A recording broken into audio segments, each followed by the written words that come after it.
Hello, everyone, and welcome to this evening's event, Rising Inequalities, a conversation on college access, diversity, and social mobility in the US. I'm Caitlin Brust, a fourth-year PhD student in the Philosophy of Education program in Stanford's Graduate School of Education. It's my pleasure to welcome you all, wherever you are in the world during these uncertain times, as you tune in for this critical conversation with three tremendous thought leaders on American higher education, and three role models in my own research on the cultivation of virtues and values in college: Paul Tuff, Anthony Jack, and our moderator, Jennifer Morton. Before I introduce our wonderful speakers, I first want to thank Stanford's McCoy Family Center for Ethics for hosting this Wesson Lecture, which is dedicated to exploring problems in democracy. The late Robert Wesson endowed this series for an annual public lecture by individuals who have made significant contributions to the understanding and improvement of democratic institutions. Tonight's speakers join an illustrious group of Wesson lecturers, including John Rawls, Carol Pateman, Noam Chomsky, Elizabeth Anderson, and Tim Wu. I also want to give special thanks to the Ethics Center's Executive Director, Joan Barry, Research Director, Ann Newman, and the administrative team who brought this event into fruition, as well as to my colleagues and friends, AJ Alvaro and Sonia Giebel, fellow education PhD students whose research on higher education admissions motivated the creation of this forum. And now I'll introduce our wonderful speakers. First, Paul Tuff is an acclaimed journalist, author, and speaker whose book, How Children Succeed, Grit, Curiosity, and the Hidden Power of Character, was a longtime bestseller that was translated into 27 languages. Publishing in many venues, Tuff is a contributing writer to the New York Times Magazine and has worked as a reporter and producer for the public radio program, This American Life. His latest book is titled The Years That Matter Most: How College Makes or Breaks Us. In it, he asks the questions: does college still work? Is our system of higher education fair? And how can we help more young Americans achieve success? In the closing pages, Tuff reflects that at other inflection points in our history, Americans have considered higher education to be a promoter of equality and shared mobility. He writes, if we now want to nudge our country back in that direction, we might begin by embracing a principle that seemed self-evident to Americans a century ago, but is less widely acknowledged today. Our collective public education benefits us all. And next is Anthony Jack, a junior fellow at the Harvard Society of Fellows and assistant professor of education at the Harvard Graduate School of Education. He holds the Schutzer Assistant Professorship at the Radcliffe Institute for Advanced Study. Jack's first book, The Privileged Poor: How Elite Colleges Are Failing Disadvantaged Students, was highly awarded for its scholarship and named a finalist for NPR Book's Best Book of 2019. Jack's research documents the overlooked diversity among lower-income undergraduates, differentiating between the doubly disadvantaged and the privileged poor. The students in his study, he writes in the introduction to his book, invited him into their hearts and minds. And with that trust, he tells their stories. He goes on to write, this book gives voice to those students who have not yet told their stories, or even worse, who have had inaccurate stories told about them. It corrects the dominant narrative and consequently our too simplistic notions of what it means to be a poor student on a rich campus.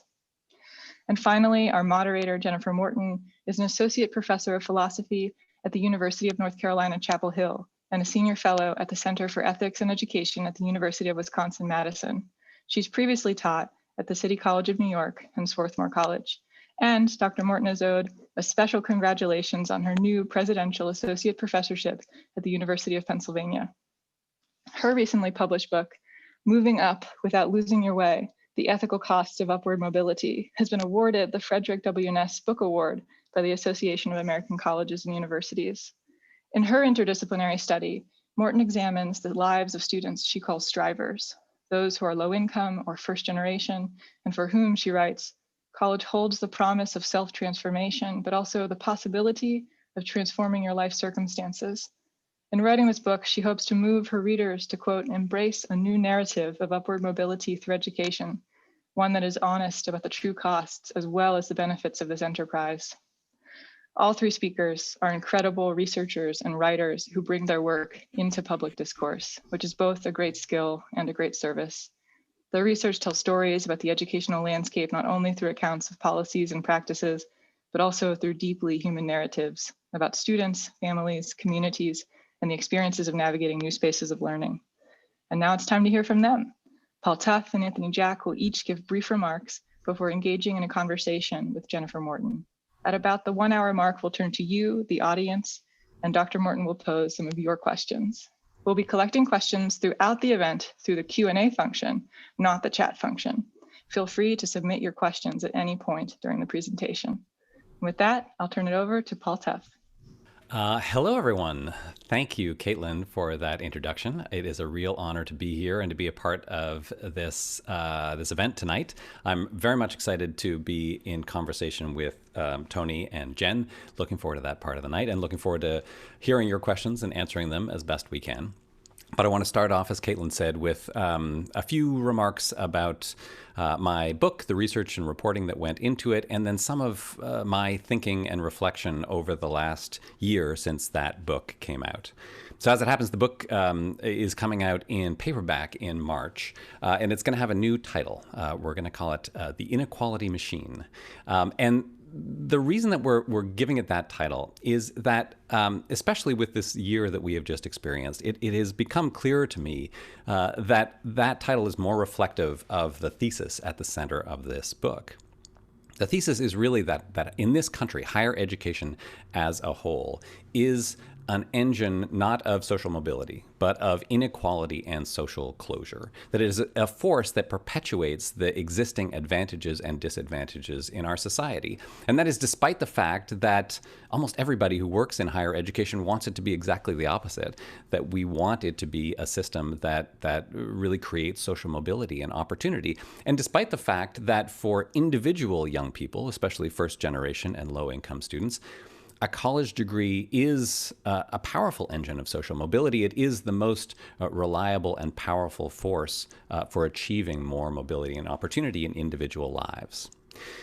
So I've spent a lot of time over the last year since my book came out thinking and writing and talking about what makes higher education unequal, and I'm sure we'll have lots of time today to talk about the mechanisms of that inequality.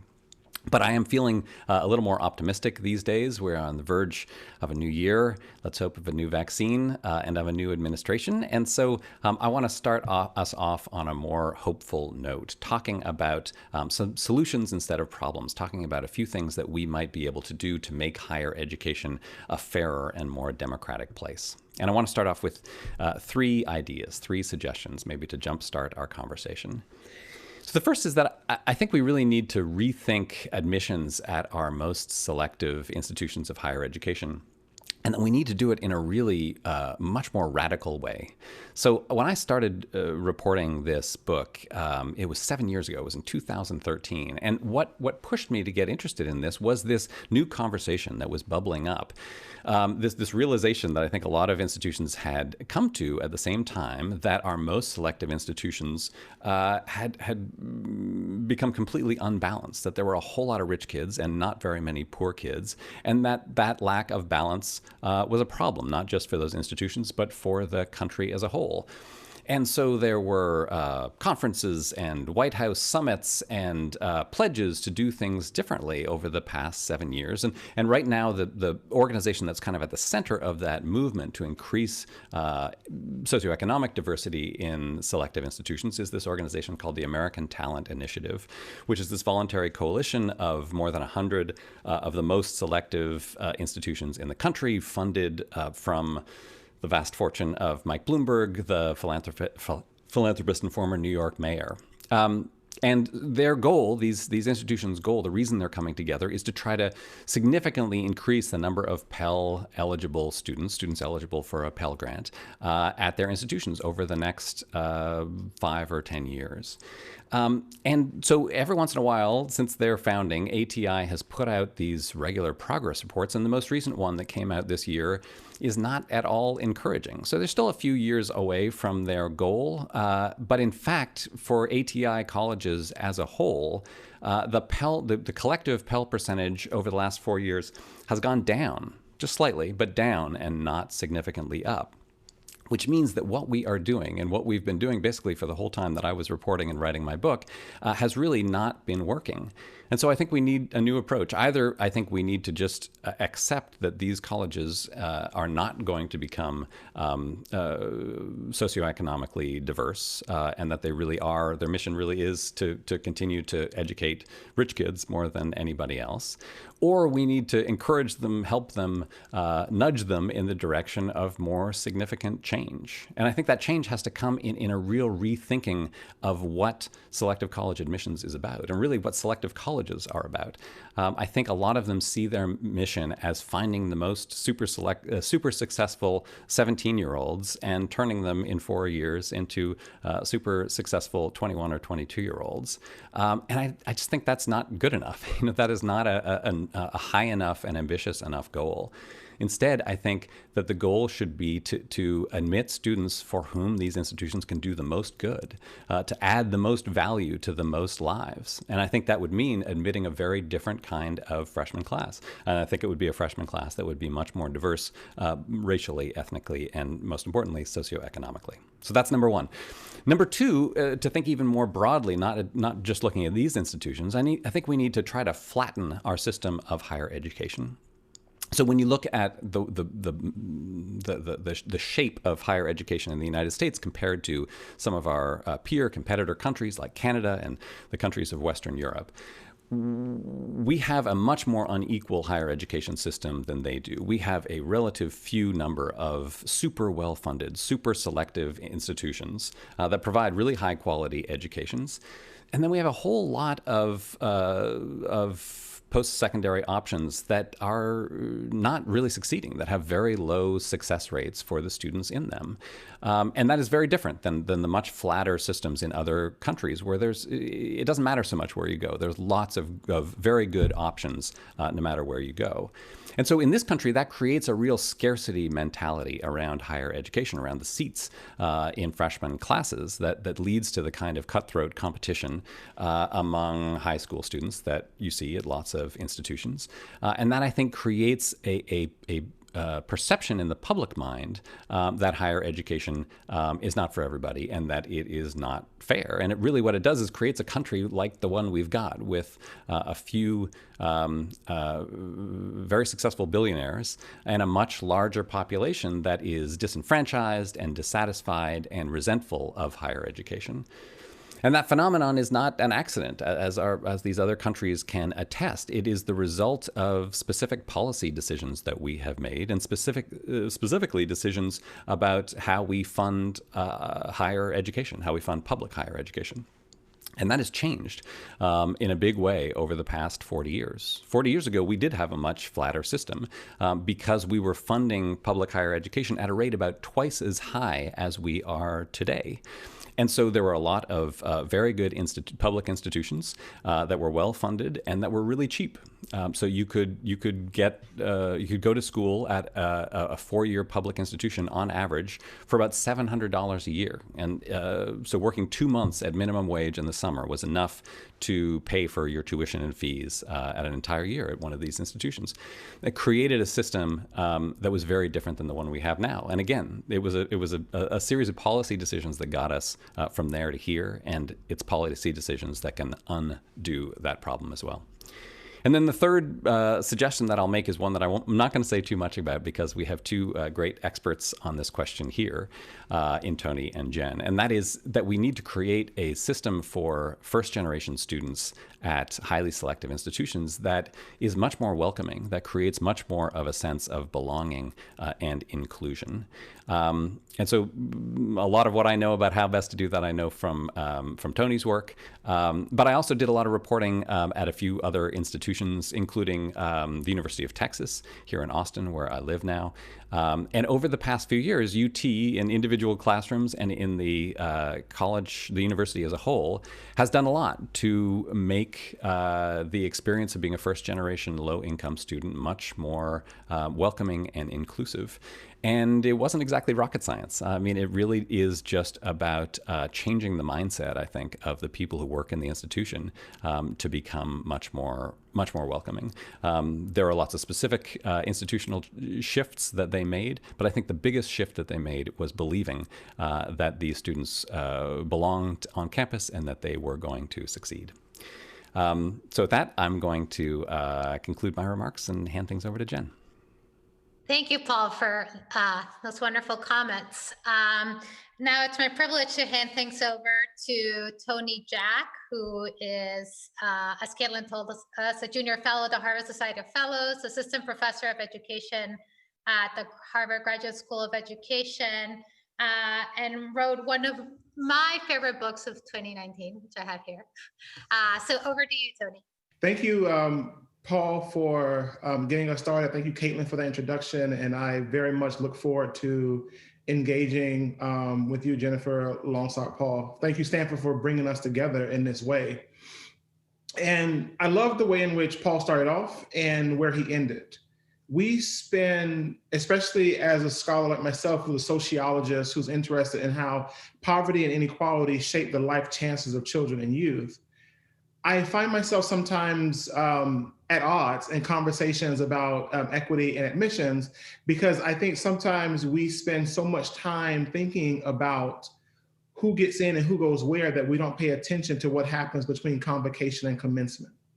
We don't pay attention to what truly makes higher education a mobility springboard. It's not just where you go, but all the experience that you have in the 4 to 6 years that you are at a particular institution. Who accesses the resources, who thinks about different kind of opportunities for themselves, who goes to mental health counselors, who goes study abroad, who goes to all the office hours and different things that really allow you to accumulate all the social and cultural capital alongside the academic capital that you use to make that BA, make that BS, make that even master's degree, depending on where you go to school, make it worth what it can truly bring to you. And so I love Paul's conversation because it's right. Over the last 4 to 5 decades, we've seen a greater and greater stratification in higher education on 2 fronts. Not just in the differences between institutions where we have the few at the top and then a large gap because of the lack of funding at the institute, lack of institutional funding, right, from the states, from the federal government, but also the largest stratification in where lower income and first generation college students go. They go to the school that's disproportionately have fewer resources, lower graduation rates, and less opportunities for them. It's incredibly important for me to think about what happens when students get on campus, but also for my particular research, where especially selective colleges are getting their students from. In my research, I show how colleges who are getting all the kudos, right, all the pats on the back for increasing their diversity, were actually hedging their bets because many of them were getting their new diversity from old sources. What I mean by that is a lot of selective colleges like Harvard and Princeton and Yale and Stanford were getting their lower income and first generation college students from Menlo, Andover, Exeter, Deerfield, St. Paul, and Choate, the most elite boarding day and prep schools around the country. Colleges were going to the same place to get their top 1% students as their bottom 60. So when research, again, I want to understand about the experiences that happens between convocation and commencement, because when you read the New York Times and listen to NPR, and they discuss the excellent work by Raj Chetty, when he outlined that there are 38 colleges in America that has more students from the top 1% than the bottom 60, that inequality is incredibly important because of the stratification. But what's also incredibly important is the fact that these schools are getting their students, both the rich and the poor, from the same type of feeder schools that they have been working with for generations.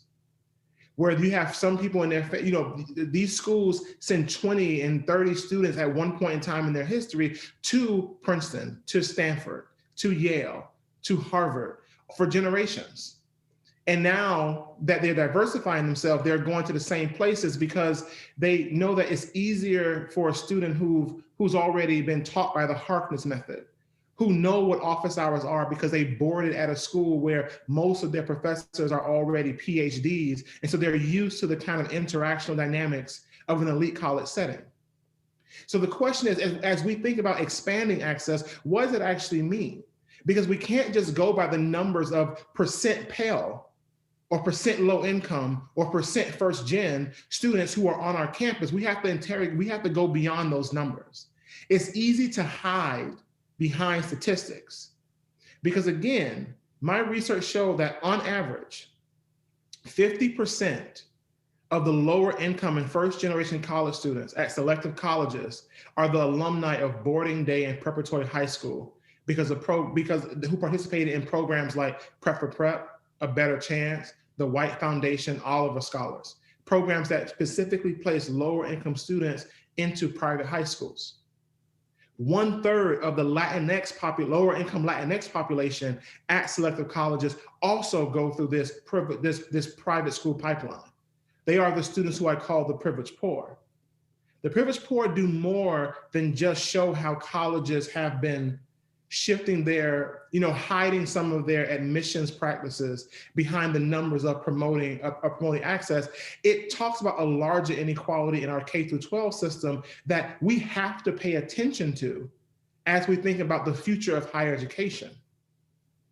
There is a $23 billion difference in funding between predominantly white and predominantly non-white school districts.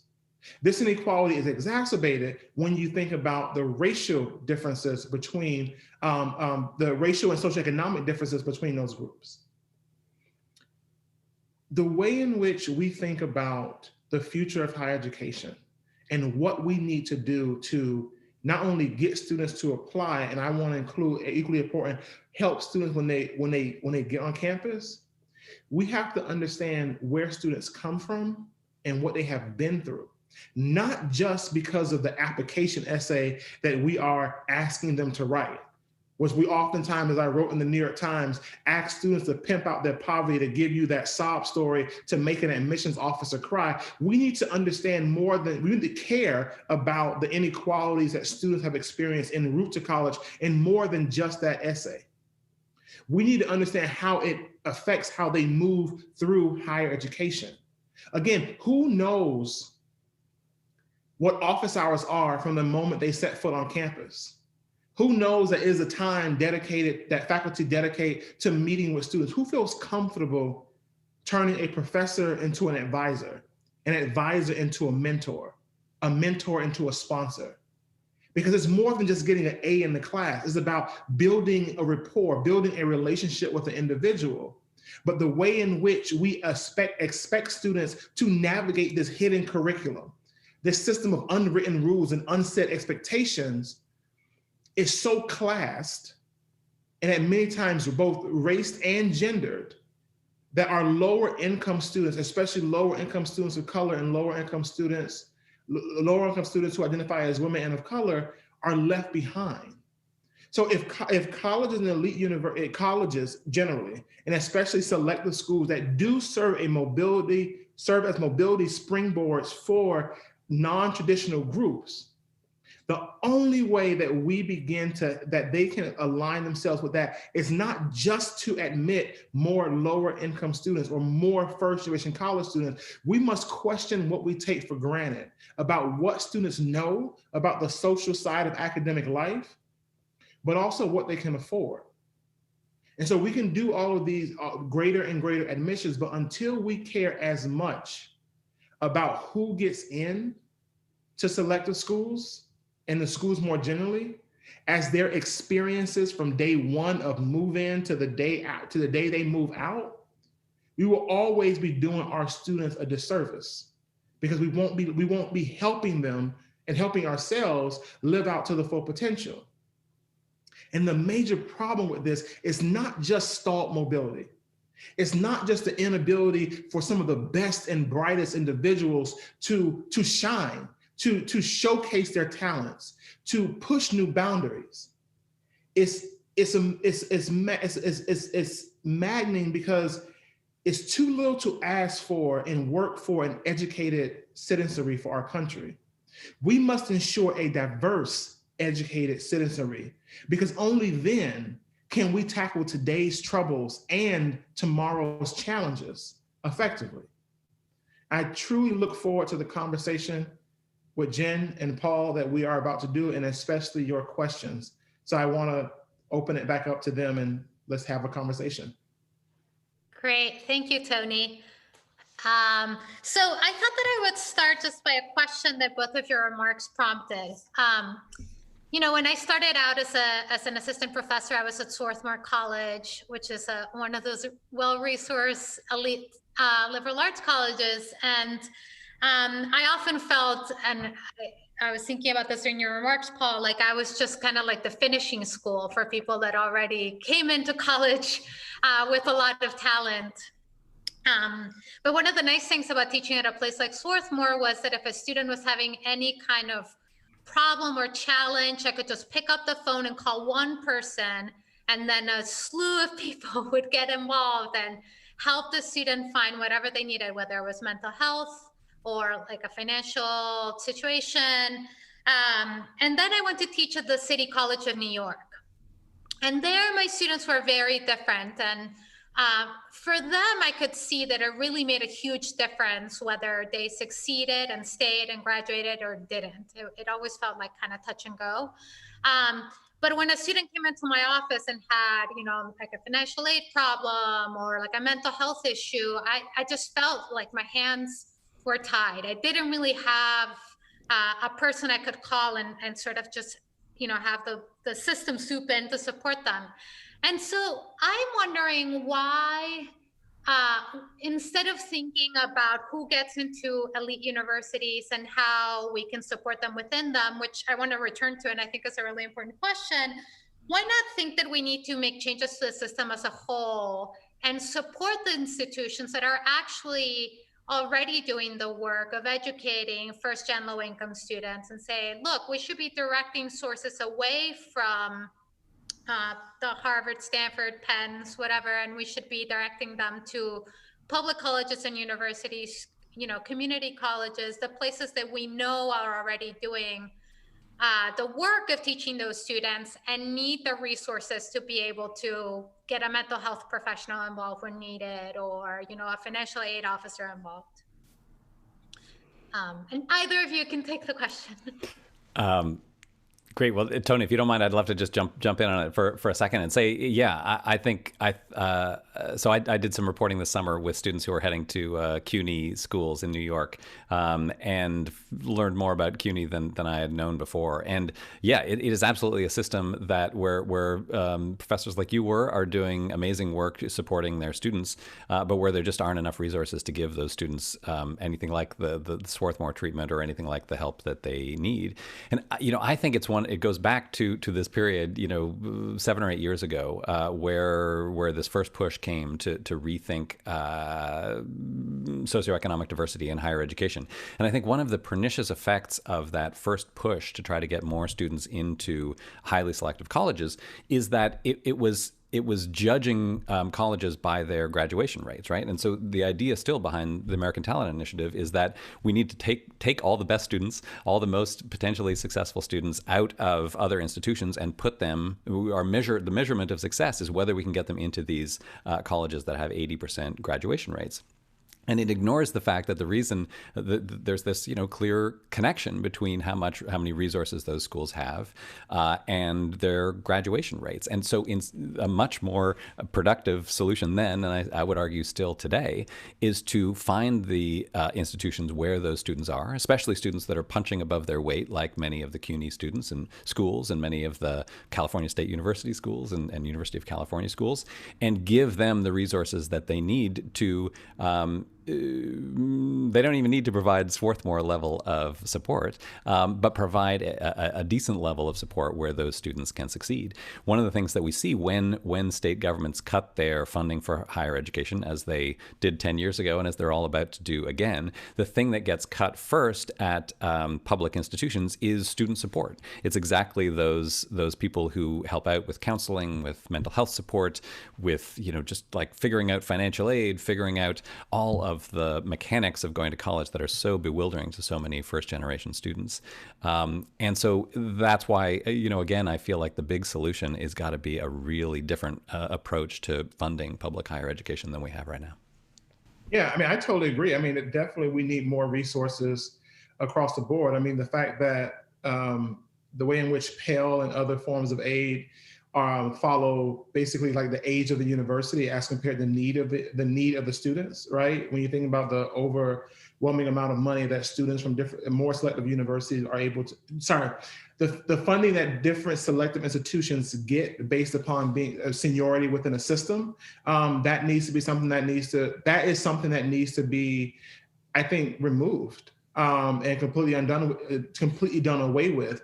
One thing I will also say is that one of the biggest issues that students face at less selective colleges, especially when it comes to funding and support, which I think we also need to pay attention to, like the decreases or increases in Pell Grant aid and other forms of support that students need, because it is that it's not just what's happening at the school that is somehow ability that wraparound service, right? If you are working more likely off campus, if you are commuting, if you have all these additional things that take you away from campus, that's what extends your time to graduation, lowers your, it undermines your GPA in many real ways. And so we need to make sure that we're not just focusing on the type of school students go to, but also what are the actual issues that they are facing, and what are the different kinds of supports that we can do on the front end, right? We know, and it's more than just giving people the MTA card or giving students access to the kind of transportation. It's about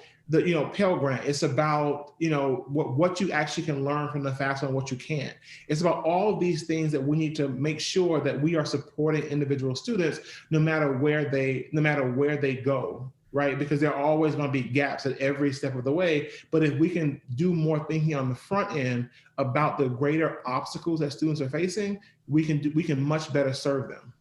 Thanks, Tony. And I'd like to follow up a little bit on that. Your work, has focused on what happens after admissions and the ways in which cultural and social capital play such a big role, and how welcome students feel, how well prepared they are to succeed in college. In what ways do you think your findings extend beyond highly selective institutions? And there might be ways in which they don't, but I'm curious. I mean, the thing is, I'm a sociologist, right? And so before, I'm interested in the way in which poverty and inequality shape the life chances of children and youth. That's how I always frame myself and my research. In many ways, the privileged poor, the research site just happens to be a selective college, right? In some ways, it is unique to selective colleges, but the framing of it and the implications are not. Because my students now, right, my students in the book were your students' neighbors. Right, they come from the same neighborhoods. Their parents receive government aid, whether it's Section 8, whether it's food stamps, whether it's WIC. Their families have the same obstacles: food insecurity, housing insecurity, being homeless, not having access to living in internet deserts. Right, they live in the same places. They live in the same places, and right. And when you think about the localized nature of the problems, right, that our students are facing, those are the problems that permeate all of higher education. And are we prepared for them?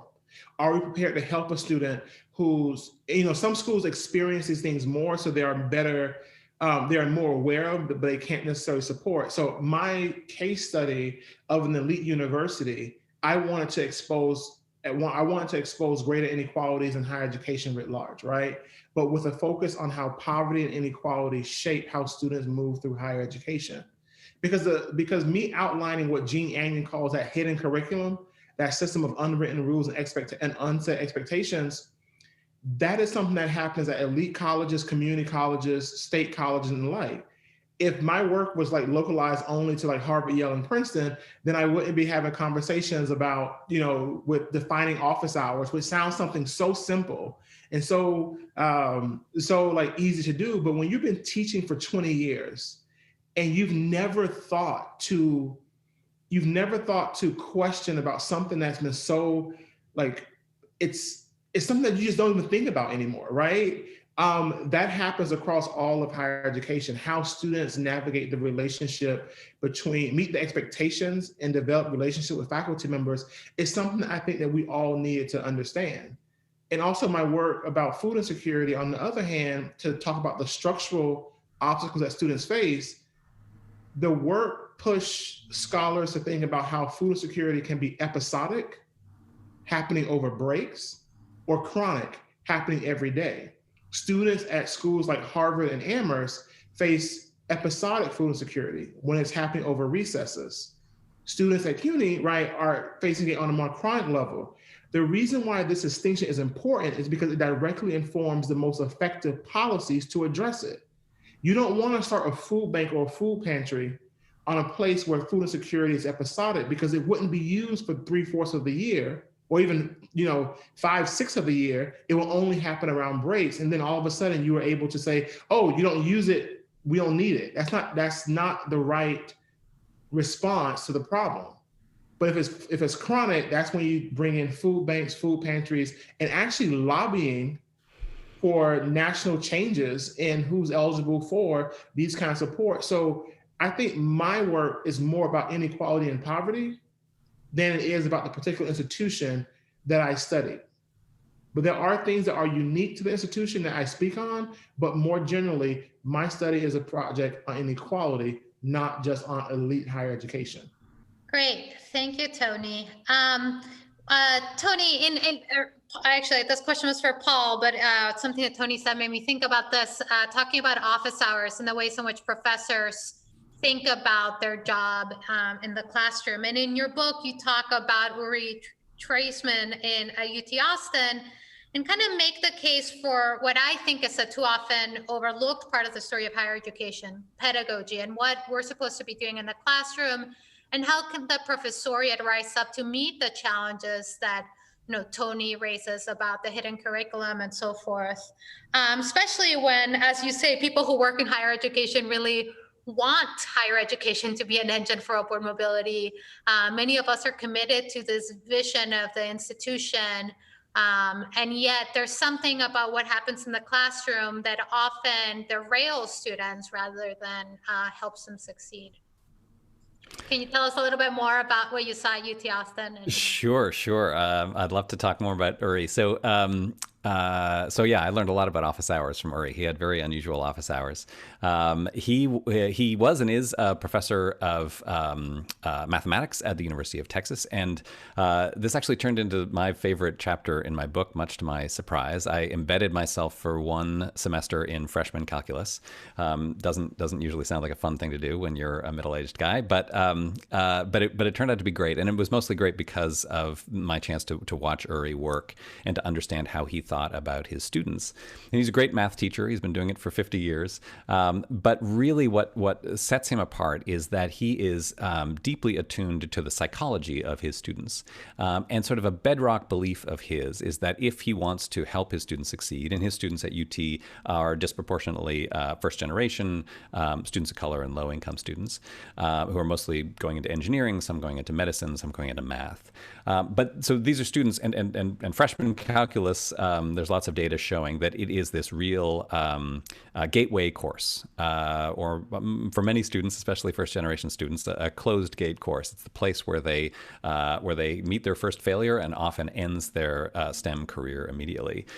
And Uri is determined to have his course be the opposite, not just be a gateway into the STEM career, but be a real mobility springboard, the beginning of a successful 4-year career at UT for his students. And so he does that by getting to know his students very well. So office hours, I would sit with him on weekends. Every weekend he would have 5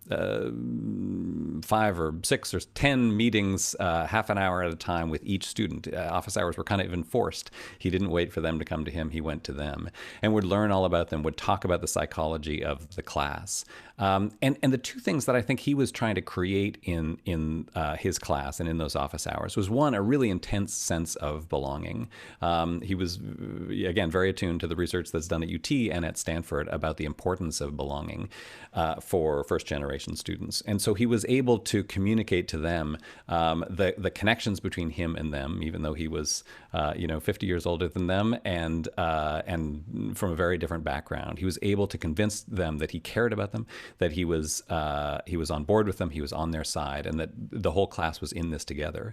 But then he also, as well as just using those really wise psychological messages, he also oriented his pedagogy toward creating a psychological journey for his students, which sounds like a really hard thing to do in a calculus class. But he did it by making his class not sort of easy, but really hard, especially at the beginning. He created deep challenges in calculus that got the whole class, whatever their math background, confused on an equal basis and at the same time. And what that created was, he had students who had already taken and passed calculus. He had students who had never heard anything about calculus, and at the beginning he got them all on the same playing field, and that was really effective in two ways. One, in eliminating some of the differences between those students that were so psychologically challenging, but the other, he created this kind of foxhole mentality among these students. So they created this real band of brothers and sisters in the classroom where they all knew each other's names, they would socialize together, they would form study groups, they would work together. And what Uri knew was that was essential not only to their happiness and success at UT, but to their success in his class. That the only way for them to learn the incredibly hard calculus that they needed to go on into the STEM field was to form these study groups and teach each other and learn together. And so going beyond Uri to the broader question that you're asking, Jen, it really is a sign that that professors in any subject, whether it's psychology or sociology or mathematics or engineering, they can play a huge role in the success of their students. And they need to do that if they are on board with this mission by really focusing on the experience of their students, and that has to start from the understanding that the experience of their students is often going to be very different than their own when they were in college.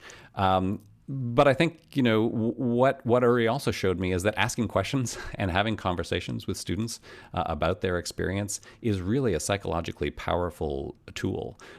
In these office hours that I got to sit in on, a lot of these conversations were really emotional on both sides of the desk. That's not always easy to do in a pedagogical relationship, but it was really powerful in terms of how connected it made those students feel to that class and in how likely they were to succeed in the long run. Tony, did you encounter successful models of professors in when you were doing your interviews and people you were talking to who had the hidden curriculum somehow opened up for them through those sorts of interactions? What's interesting is one thing that students said across the board, whether I was interviewing them for the book or when I was traveling the country last year as part of the tour, was when professors didn't pretend to be someone else, when they were more authentic and whether it was their awkwardness because there's things that they, I knit while I'm in office hours, right? Or some people are really into collecting bobblehead dolls in their office. And when people personalize office hours or their meetings in any way, it made the students feel that they knew something about the professor that lowered the barrier to entry. Some professors ended class 15 minutes early and walked them to their office on the first day of class, right? And so that was a practice because once you know where it is, it was kind of like, it was an invitation, but it was also a stern one, it's on you. You know where I am, you know where I will be, you know that I'm here for you. I've worked with faculty to define office hours on their syllabi, right? Actually putting words to what they mean. Because as I talk about in the book, there's a working class college here in Massachusetts, Dean College, and the students never went to a professor's office hours. And then, so she reached out to me, she's like, what can I do? I told her to find it. And she said, okay, I'll try. And when she wrote back, she was like, she said, I finally asked my students why they didn't come. And she said, they told her, well, we thought that was your time to do your work undisturbed, right? They thought when she said, my office hours are from 2 to 4, they thought that was her time. Like, okay, guys, this is my time to do my work. Don't bother me doing this time. It was the exact opposite. Something was lost in translation. So even putting words to what they are and what you expect them to be, and also personalizing it in a way that does protect your time and your identity, but also let students know what kind of relationship that you want to have. Because the powerful thing about office hours is not actually the help on the specific assignment that you're getting it. It's you begin to learn how the professor thinks. And if you can get an understanding of how a professor asks questions, you are better prepared for any kind of assignment, quiz, or test than if you knew the answers to one particular problem from a book.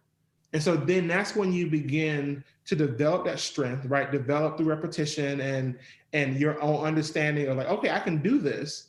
And you can do this with someone. And that's when you begin to, again, professor to advisor, advisor to mentor. Because it's not just about academic performance. What about all the times that we have to write letters for a student?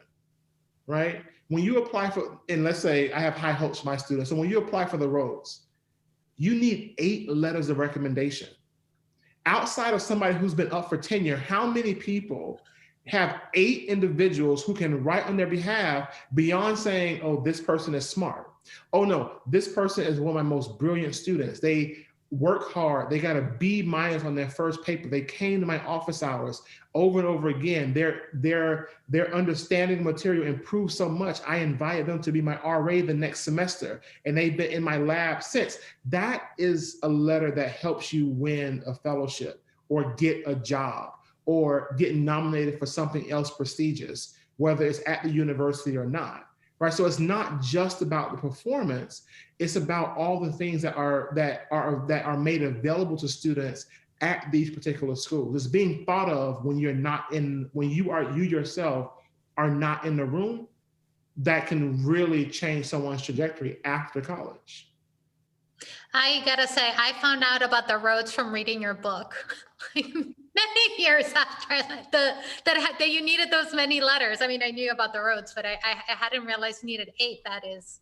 Yeah, but I was able, yeah, it was 8 because when I applied at Amherst, yeah, my friend Assad got farther along than me, but yeah, you need a whole bunch. So I wanted to bring up COVID because obviously it's on our minds. But before that, I wanted to talk a little bit more generally about the narratives that families and students have about higher education. So I'm especially interested in this topic and how students kind of apply to college and sometimes arrive on college, as Tony, you show, with ideas about what college is going to be like, what college is supposed to do for them that often obscure the reality they will encounter, and then it can be kind of shocking when they get there. And I was just wondering from both of you if you could just comment on the kind of stories that you heard students or families had about, what college was supposed to be about, how to think about applying to college, and then maybe if they encountered, something very different once they got there. The one thing, especially for my lower income students, is the day they received their admissions letter was the exact moment they also exceeded the expectations of their family and community. Even those individuals who were rooting for them, who broke their back at times, getting them what they needed to succeed, all the work was getting to that point of a college admission, that the next day, the dynamics began to change. The understanding of, wow, this is now going to happen, not being able to understand or grapple, or like being forced to grapple with this new reality was shocking to students and their families. Students talked about how people started to look at them differently, right? How people started to, like, oh, you knew money, or you acting funny, when it was not them responding to the individual student, it was them responding to the school and the reality that they were then leaving. what they thought about getting out of college was, even though they knew it was a long-term investment, right? They knew you had to go to college first and then get a good job. The responsibility of supporting your family became started much earlier than the job that you would, quote unquote, eventually get to get them out of poverty. And so the kind of responsibility that students talked about, it was that emotional toll of exceeding the expectations of even your most ardent supporters, and the kind of emotions that you have to navigate. But there's also the responsibilities that then you must take on to support your family in different kind of ways. And that's if you had a good relationship with your family. There are some of my students who did not. And so in response to your question, really thinking about what students thought, I realized that many of my students' family could not really imagine life beyond that moment of you've been accepted, right? That letter, that YouTubeable moment of everyone crying around the screen because you got accepted to your dream school or to any school. But that day after, like the fairy tales don't prepare you for the day after. The stories don't prepare you for the day after. And that's what many of them are grappling with. Jen, the way I'll take on that question is to talk a little bit about some of the different responses that I saw from families from different cultural backgrounds. And so I don't want to overplay it and fall into stereotyping, and this is just sort of anecdotal. But I really saw, in my reporting at least, a difference in how, so I did a lot of reporting with low-income first-generation students in cities who were mostly students of color and often children of immigrants. But then I also did some reporting in rural, white, low-income or working-class communities, and I found really different ideas about college in those two places. As with all first-generation students, their parents didn't have all of the latest college knowledge and weren't always able to sort of walk them through the application process. But I found among a lot of those urban students, urban students' families, there was a generalized sort of support for the idea of college, right? Like, we don't know exactly what it is, but we think it's important. We want you to do it. We want you to go. But in a lot of these rural white communities, it was really the opposite. There was a lot of sort of active opposition to those kids going off to college. And the place where I saw it most acutely was in this small town in western North Carolina in the foothills of the Appalachians called Taylorsville. And there was one family that I spent a lot of time with who lived there. And the young woman in the family, Kim, when I met her, she was a junior in high school, and she ended up at Clemson. And for her, it was just a couple of years of really fighting against her family to go away. And when I first met her and heard about it, I was sort of on her side and felt like her family was backwards and holding her back, all the things she was telling me. But then I spent more time with them and met them. And while I didn't necessarily support their reluctance, I certainly came to understand it better, because in this community, college was just one of two things. It was either the force that took away your most promising and most successful kids, like Kim. Kim, I'm sure, will never live in Taylorsville again. And I think people there and her family are really acutely aware of that. And it's a culture that puts a high priority on family and loyalty in place. But then there was also the case of her older brother, who had gone off to college to Appalachian State and had a disastrous year and a half, dropped out twice, failed out, spent a lot of time drinking and doing drugs, ended up in debt and broke, and depressed and back home. And so I think that's true of a lot of kids who start off from those communities, who start off going to college. And for them, thinking that college is a negative force in your life is a pretty rational response to what you see around you. And so Kim really had to negotiate a lot of complications with her family. And so in terms of what she found when she got to college, really she found it wasn't that bad. She had been taught, I think, that college was going to be this force that was going to try and change her and take her away from home. For her, she wanted to change. She wanted to go away from home. But it led to these ruptures with her family that were really difficult to overcome. Thank you. In my own work, I also found that distance is very hard for students to grapple with. And in fact, one of the interesting aspects about coming to University of North Carolina has been that I have interacted more with the rural first-gen students, whereas Right, in right. CUNY, it was the urban first-gen students, and it's a totally different, in some ways, yeah, I think, set of experiences that they bring. You probably have students from Taylorsville. Probably, yeah. I have quite a few students from Western North Carolina, Right.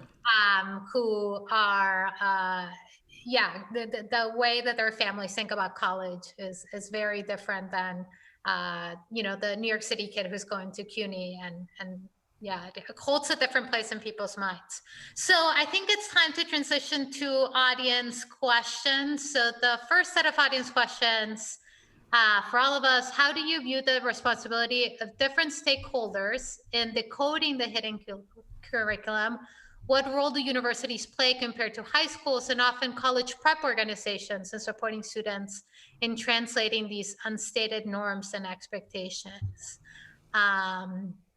Yeah, I guess maybe I'll get started because it follows up on something that Tony said earlier. The thing that I've done differently since learning more about Tony's work and getting interested in thinking about higher education is just telling students that I'm a first generation college student myself. And somehow that seems to really, I try to always do it within the first week or the first couple of meetings and just mention it. I don't try to, go on and make a big deal out of it. But it really somehow, like Tony, you were saying, personalizing the experience, it changes how students approach me, how they approach office hours. And I think whether they think of me as someone that is going to welcome their questions or, see them as asking quote unquote dumb questions, which I think a lot of college students are worried about.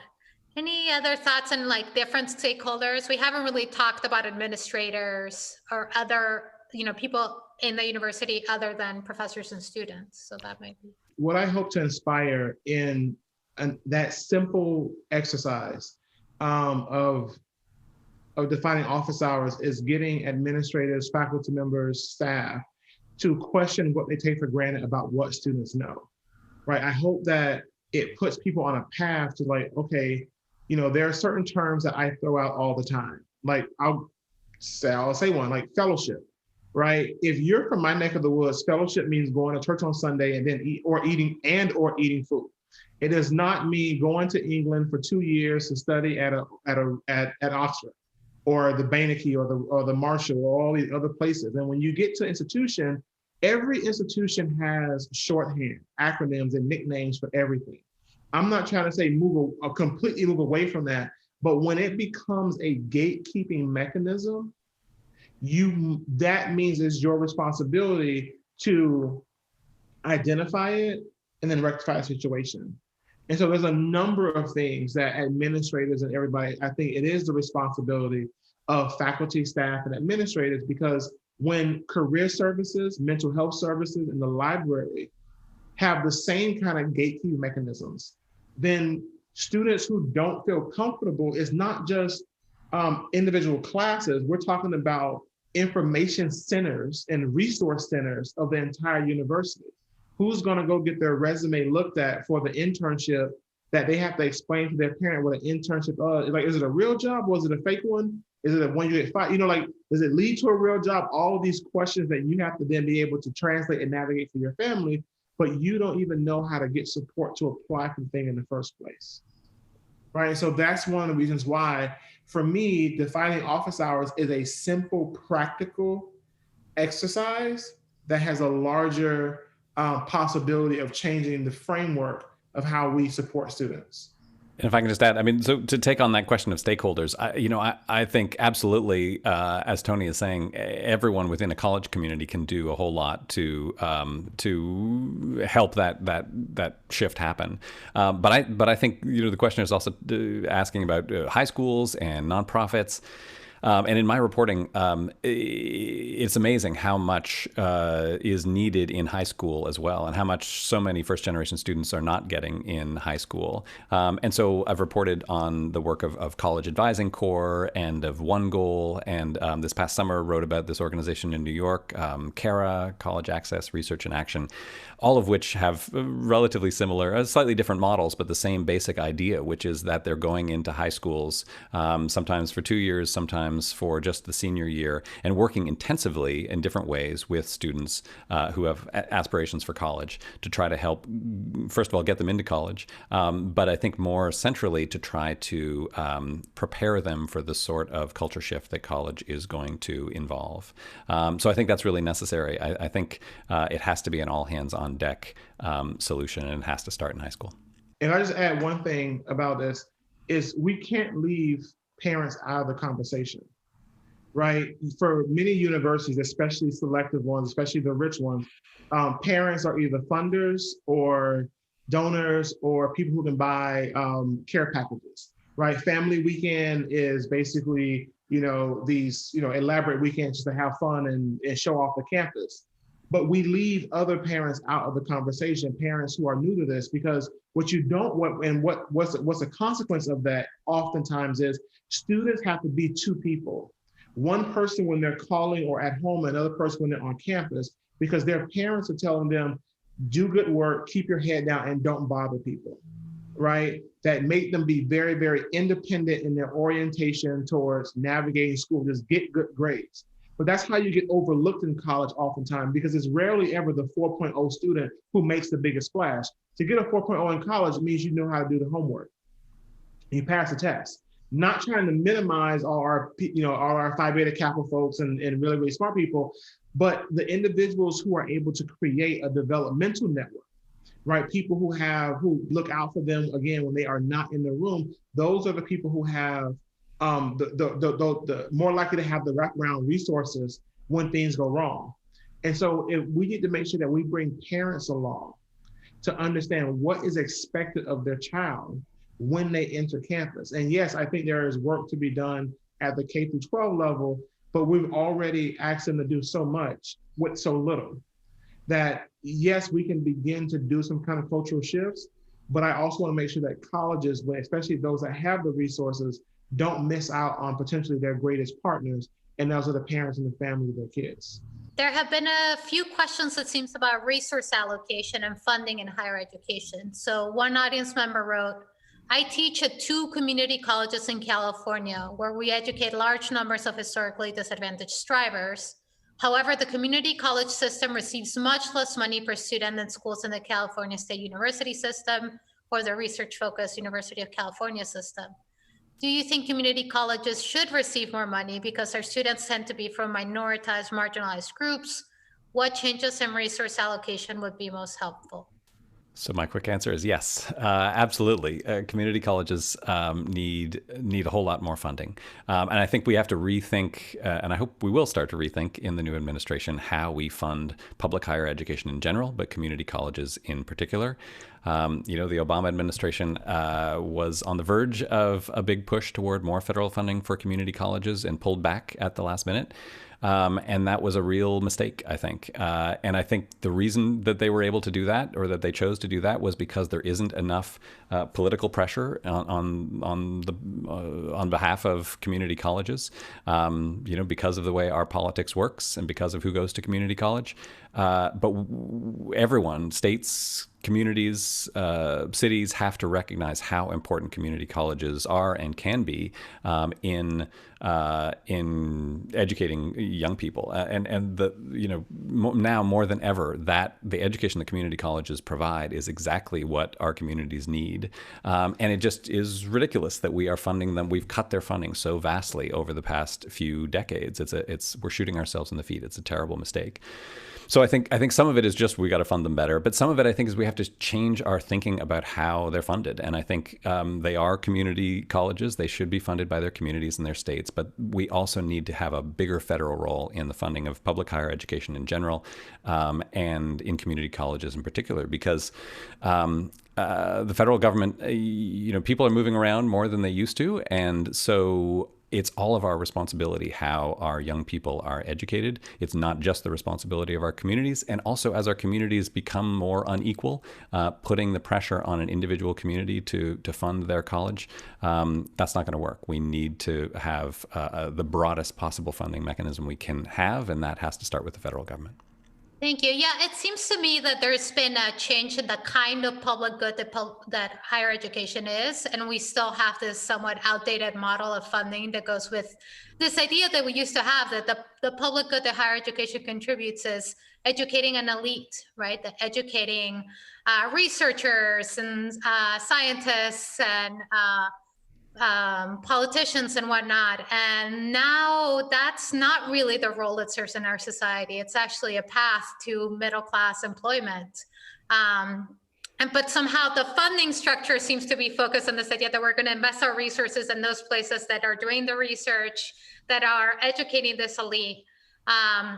Whereas it seems that if you take seriously the idea of higher education as a public good, that is contributing to society by more and more people having it, then you want to prioritize those who might be kind of at the bottom, right? Who might not be able to get this public good were it not for additional resources. And there seems to have been a shift in terms of admissions and demographics and how we think about college in some ways, but not in other ways. And if I could just add one more point, I feel like it does go back to that pernicious idea that I was talking about, where graduation rates, when graduation rates go down, we spend less money, right? We say, well, those schools aren't working because their graduation rates are low. And a lot of our community college success rates are low, but they're low because we're not investing enough in them and because the students who are there don't have enough support.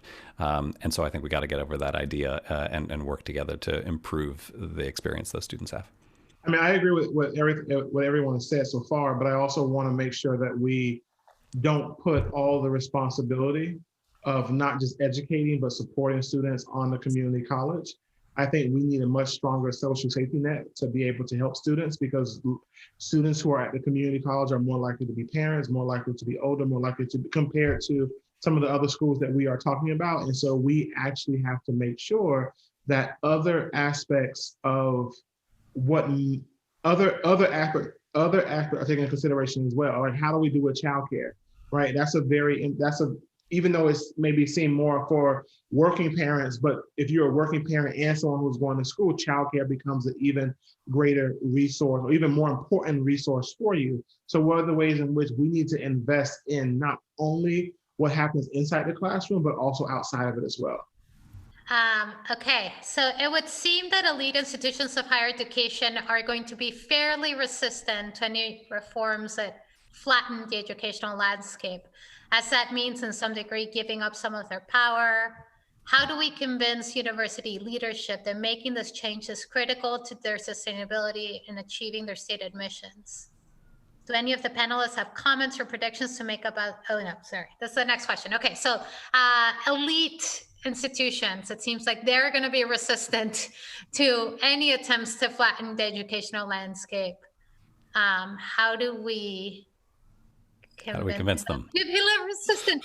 It's a question that really keeps me up at night, because So Tony, I'll take a shot at it and then turn it over to you. So, I think that's going to be hard. And so I mentioned the American Talent Initiative, and that is really like my new sort of pessimism, skepticism about those highly selective institutions comes in part from that data.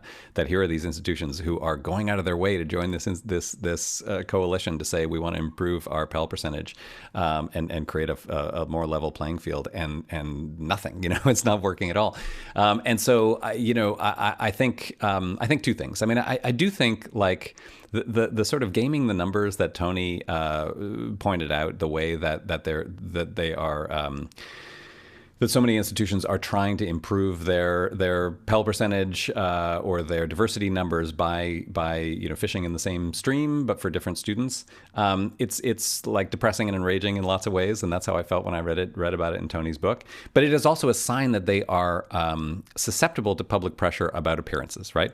And they've just found a way around that public pressure in this particular way. And so I think that the positive side of that is that if we can put public pressure on them from lots of sides at once, from the government, from alumni, from students, from professors, from the community, and really mean it that we want more socioeconomically diverse institutions, I think we're more likely to have success. But the other way that I think that we can change things is by changing the way we fund public higher education, right? Like that's something we can actually control. We can put more money into our public higher education, and that on its own will flatten the system because it will lead to more competition. If we have many more very high quality public institutions, which we can have, then the sort of scarcity mentality that leads those institutions to be so dominated by wealth, I think will automatically diminish. Yeah. Thank you. Go ahead, Tony. I was going to say, why convince them? I mean, force them to get in line. You're not asking them to, it's one thing to get them to diversify their own campuses, and there were, right, as Paul said, like the reason why I did the book was because it was approaching the twin anniversary of Princeton's no loan financial aid policies and how much pressure they were receiving because the endowments were growing at a ridiculous rate, but their campuses were getting less socioeconomically diverse. And right, so it was a base like you're hoarding money, you're not spending it. You guys need to do something before we start regulating. And then all of a sudden you have this change. But when it comes to increased funding and increased support for public education, one, I don't want to have to it's not I don't think we have to think about it as a zero. I think it'd be important to talk about it as not a zero-sum game, especially when it comes to with college presidents and the like.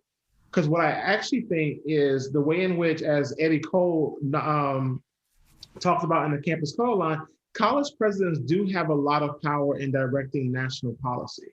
And what I would hope is that more university presidents, especially those who are in positions of power, will start lobbying on things more than just when affirmative action is under attack. What about the ways in which they can actually say that this funding is actually needed beyond what they get, right? Because it is about a collective good for the country and even the world. If you allow hubris for a second, to be part of these conversations. It's not like you are giving up what you already have. You are helping more individual institutions to get, because what's scary is how many campuses will close due to COVID, right? So putting that question within this current political, social, and climate, how many campuses will close? How is that in and of itself going to hurt every institution because of outside pressure on them to do whatever, whether it's, admissions, whether it's, funding for resources or embeddedness within the state higher education system, right? These closures are going to have a ripple effect, and it's going to affect us all. And so the more the more secure higher education is, the better we all are. And so I hope that gets presidents to act on behalf of not only themselves, but also the country. But as far as like convincing them I don't want to hold that as a standard of where things go. We should convince them. We have to make them get in line. Yeah, I agree with that. I mean, I have some, I think fair degree of cynicism about how convincible elite higher education is in terms of giving up their hold on their power in the sector.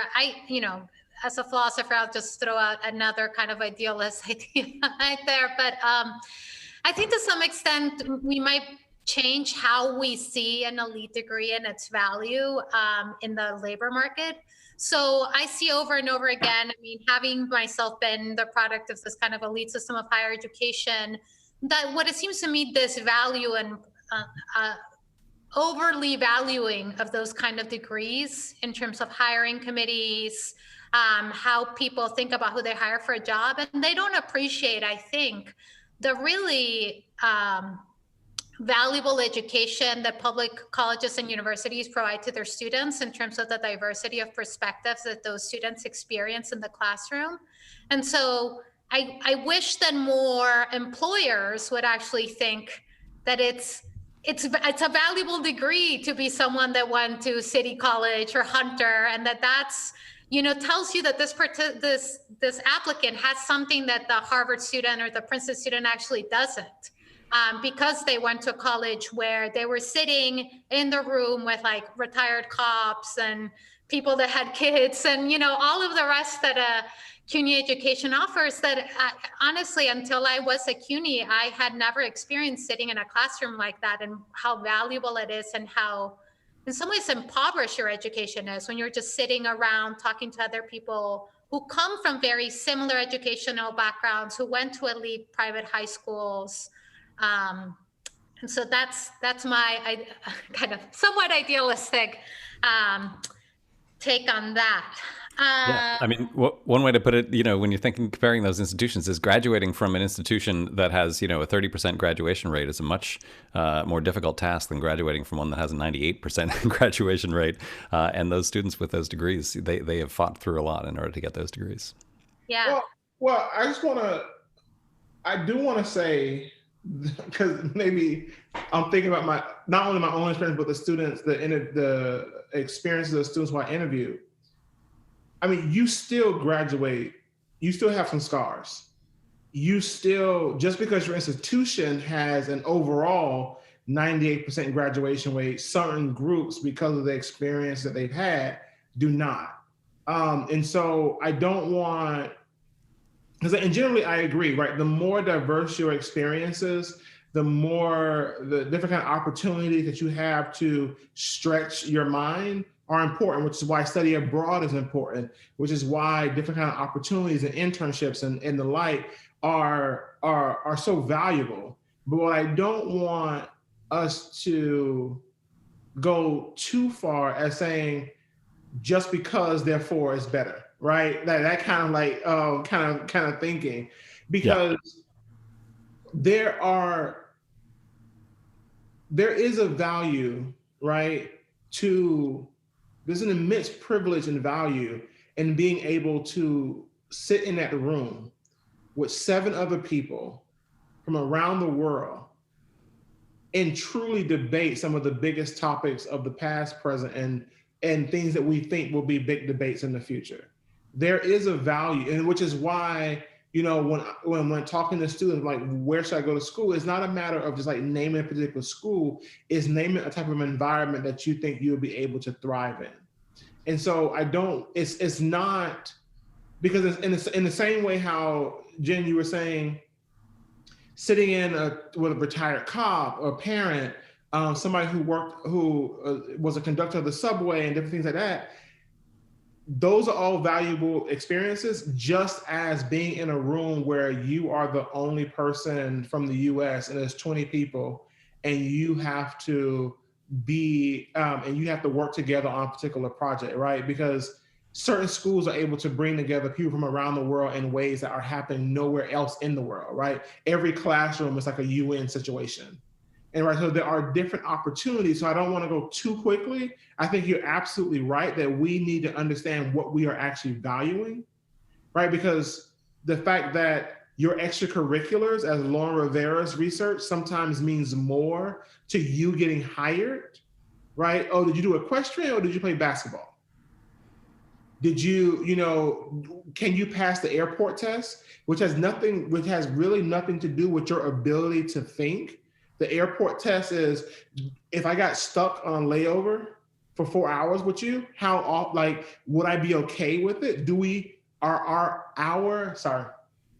Are our experience alike enough that I could vibe with you for 4 hours on a layover? Do you summer at the same place that I do? Do you like to go skiing? Do you like to sing music as me? Right, when it becomes to that kind of cultural matching as the mechanism through which people actually get lucrative jobs, then that's problematic, right? And then that's where it is, because we're not actually valuing your ability to think, ability to be, to adapt, right? So I think there are two different things going on here with respect to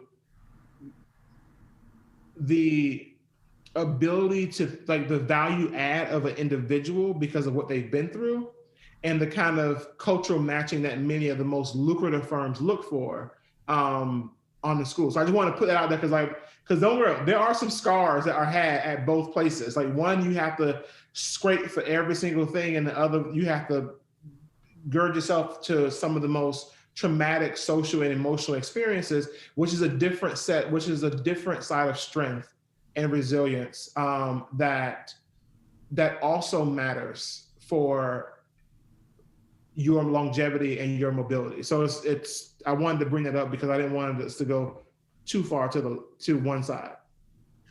Good point. Great. So I think there have been a few like pandemic related questions which has come up, but we haven't tackled head on, and we're running out of time. So I thought I'd bring one of those up. Mm-hmm. So do any of the panelists have comments or predictions to make about the effect of the pandemic on K through 12 learning for the next 10 years, and I guess higher education access, enrollment, attainment?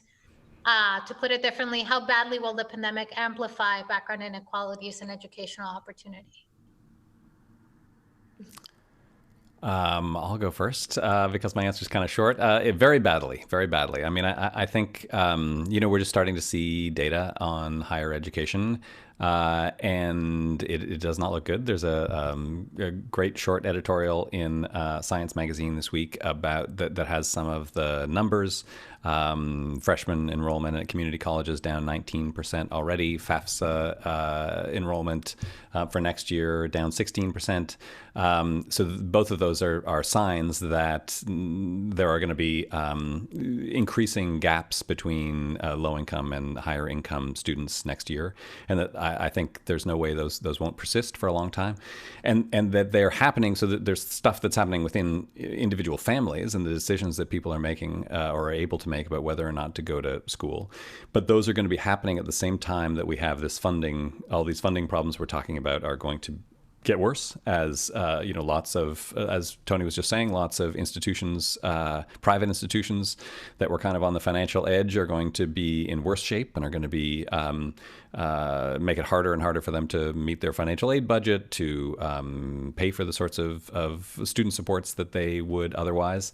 And in public institutions, I think the problem is going to be even more acute as we have the same kind of budget cuts that we had 10 years ago when we saw what those did to the support for public higher education. So I'm really worried about what's to come. Yeah, I'm scared as hell. I like the framing of the question because too many people are talking about COVID as if it created the inequalities that we see and now we're tracking. It exacerbated it. What I hope is that we don't just focus on the quantifiable differences that are easily tracked, but that we actually understand the socio-emotional experience of students and faculty and staff. I mean, because we're talking about, no one was exempt from experiencing COVID, but it wasn't felt evenly. And that is something that we need to be able to track in very real time so that we can be able to address and ameliorate some of the pain that it caused. Yeah, I guess maybe I'll end on a somewhat hopeful note.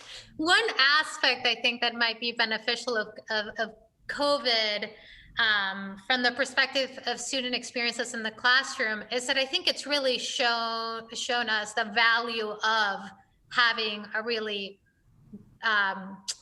community-oriented, social, emotional-oriented classroom environment, right? That it's so important for us to be motivated in the classroom, for students to really do their best, that we're together, that we have relationships with each other, that we, kind of see the value in those moments before class, after class. But also I think, going back to some of Tony's work, that we make aspects of the hidden curriculum explicit. So I think now that I've been doing all the Zoom teaching, I find that I have to make so much more explicit and kind of rethink aspects of my classroom because the standard classroom doesn't translate well to Zoom. So now you have to rethink, like, how do I make sure that I'm engaging all the students? How do I make sure that if students are not showing up, I know if there's something wrong and I'm reaching out to them.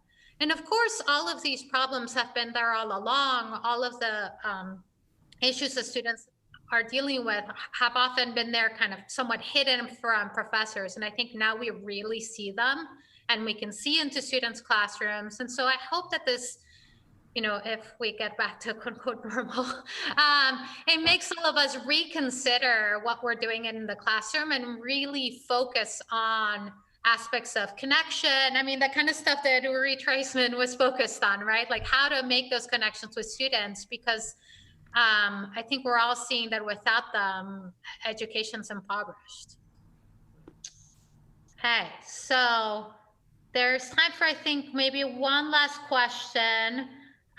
Thank you so much for the conversation and insights today. I feel like we talked about solutions to making a positive change in this problem space on the level of policies, also the level of faculty. I was wondering if either speaker could talk about what kind of impacts students can have within these higher education issues, like putting pressure on universities internally, perhaps. I've got some thoughts on that one, but Tony, do you want to go first? I want to say a student voice is essential, but what I don't want is for students to do the work of universities. They're not compensated, they're not supported in that way, but I believe that students are essential to the conversation and that we must listen to them to begin the conversation. We must listen to them to begin the process of making higher education, as I say in my work, not just accessible, but also inclusive. I agree. The only other thing that I would add is that I feel like students can also, when we're talking about the sort of big social changes that we need in terms of how admissions offices function, how governments function, how funding functions, students are potentially a really important voice for change, certainly within individual institutions. If we want to change admissions policies, I think there's no more powerful force than the students who have already been admitted based on those admissions policies. But I think they're also, this is a generation that is really alive to questions of equity and fairness and diversity. And so I think they are in a position to add a very important voice to the efforts to lobby governments for a different kind of approach to funding higher education. Thank you all. This has been wonderful. It's like the dream team here. It's been a pleasure talking to both of you. And Caitlin, did you want to say some final? Yeah, I'm just here to say one final thank you and remind everyone who's in the audience that if you'd like to continue engaging in these conversations, you can start by purchasing our authors' books, which offer so much to these conversations. And one other reminder is that if you'd like to explore some other ethical dimensions of higher ed, we're going to have another event on February 2nd at 5 p.m. It's a complimentary event where we'll discuss the implications of making college admissions testing optional. So thank you to our speakers. Thank you everyone for being here. Stay safe and have a wonderful night. Thank you, Jen. Thank you, Tony. Bye. Thank you. Thanks, everybody. Thank you. Thanks, Caitlin.